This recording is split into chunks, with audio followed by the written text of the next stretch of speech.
रुक करें कराची का। कराची में स्ट्रीट क्राइम का शिकार नौजवान 12 साल से मफलूज। पुलिस इंस्पेक्टर के बेटे को 12 साल कबल डाकुओं ने गोलियां मारी।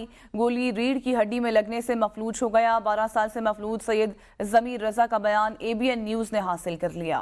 डाकुओं का निशाना बनने वाला इंस्पेक्टर का बेटा IG सिंध का मुंतजिर है। मफलूज नौजवान ने वज़ीर आला और गवर्नर सिंध से उम्मीदें लगा ली। मजीद जानेंगे बिलाल अली से। जी बिलाल अली, बताइएगा। जी बिल्कुल, स्ट्रीट क्राइम के शिकार नौजवान 12 साल से मफलूज है। पुलिस इंस्पेक्टर की बेटी को 12 साल कबल डाकुओं ने गोली मारी थी। गोली रीढ़ की हड्डी में लगने से मफलूज हो गया है। 12 साल से मफलूज सैयद जमीर रजा का बयान ABN न्यूज ने हासिल कर लिया है। जमीर का कहना है कि डाकू का निशाना बनने वाला इंस्पेक्टर के बेटे IG का मुंतजिर है। मफलूज नौजवान ने वज़ीर आला सिंध, गवर्नर सिंध और जफर अब्बास से उम्मीदें लगा ली हैं। वज़ीर दाखिला पाकिस्तान से भी उम्मीद है कि वो मेरे मसले को देखेंगे।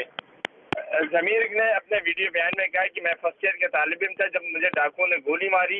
मेरे वालिद पुलिस इंस्पेक्टर और वालिदा वकील हैं। 12 साल से व्हील चेयर में मफलूज जिंदगी गुजार रहा हूँ। मेरा इलाज अमेरिका में हो सकता है जिसमें करोड़ों रुपए की लागत आ सकती है। मैं भी अपने लिए, अपने मुल्क के लिए कुछ करना चाहता हूँ। रोज उम्मीद करता हूँ शायद सदर या वज़ीर आज़म या वज़ीर आला मेरा साथ देंगे। बहुत शुक्रिया बिलाल अली।